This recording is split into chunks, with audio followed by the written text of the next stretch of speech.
Assalamualaikum warahmatullahi wabarakatuh.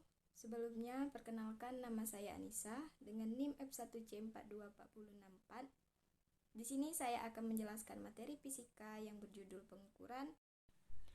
Hal yang kita akan pelajari yaitu pengertian pengukuran, besaran, satuan, dan teknik pengukuran.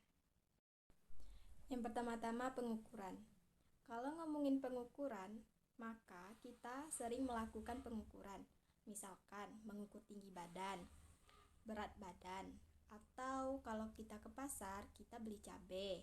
Misalkan, lalu belinya 500 gram atau 1 kilo.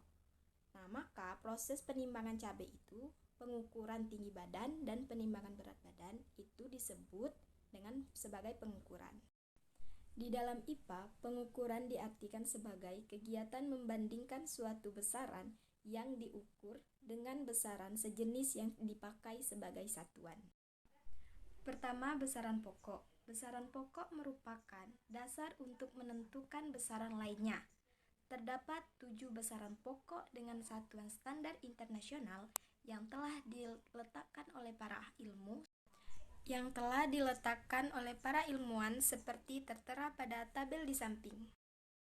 Nah, sekarang besaran turunan. Besaran turunan adalah besaran yang diperoleh dari penggabungan 2 atau lebih dari besaran pokok. Dengan kata lain, besaran turunan adalah besaran yang menggunakan besaran pokok. Contohnya kecepatan adalah besaran turunan karena kecepatan dihitung dari besaran pokok, yaitu panjang waktu. Kecepatan sama dengan panjang lintasan dibagi waktu yang ditempuh. Satuan. Dalam pengukuran sains, agar seragam, diperlukan suatu perbandingan yang tetap, tidak berubah-ubah dan dapat digunakan di mana saja, yang disebut sebagai satuan baku.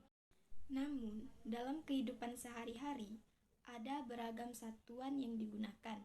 Misalnya, untuk mengukur panjang atau jarak, kita sering menggunakan satuan meter atau kilometer. Bahkan menggunakan satuan yang tidak tetap, seperti misalnya kaki, tangan, yang merupakan satuan tidak baku. Sebagai seorang ilmuwan yang melakukan pengukuran, penting untuk memiliki kemampuan mengubah satuan ke standar internasional yang diakui. Proses ini juga dikenal sebagai konversi. Sebagai contoh, jika kita mengukur panjang kertas sebesar 30 cm dan lebarnya 15 cm, kemudian kita perlu mengonversinya ke satuan meter yang merupakan satuan internasional. Dari cm ke m membutuhkan 2 anak tangga untuk naik. Maka 30 cm dibagi 100 sama dengan 0,3 meter. 15 cm dibagi 100, 0,15 meter. Kesalahan paraleks adalah pengamatan oleh mata tidak sejajar dengan skala benda berukur. Apabila terjadi kesalahan paraleks, maka hasil pengukuran bisa terlalu tinggi atau terlalu rendah dari pengukuran sebenarnya. Pertama, membaca 0,5 terlalu rendah dari sebenarnya. Dan yang kedua, membaca skala dengan benar yaitu 1. Dan yang ketiga, membaca 1,5 terlalu rendah dari sebenarnya. Pertama, membaca 0,5 terlalu rendah dari sebenarnya. Dan yang kedua, membaca skala dengan benar yaitu 1. Dan yang ketiga, membaca 1,5 terlalu rendah dari sebenarnya. Mengukur volume cairan pada sisi cembung. Cairan biasanya memiliki bentuk yang tidak rata atau cembung, sehingga bacalah skala pada sisi cembung cairan tersebut.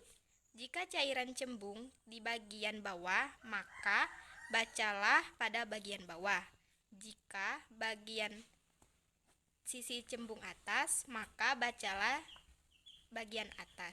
Bacalah skala dari bagian bawah meniskus jika cairannya mencembung ke bawah. Dan bacalah skala dari bagian atas meniskus jika cairannya mencembung ke atas. Teknik pengukuran, pemilihan alat ukur, dan melakukan pengukuran dengan teliti sangat penting agar hasil percobaan akurat. Beberapa hal yang diperhatikan saat melakukan pengukuran adalah sebagai berikut. Yang pertama, kita harus memulai pengukuran pada angka 0 pada alat ukur yang digunakan. Yang kedua, kita harus menggunakan alat ukur yang tepat dan benar.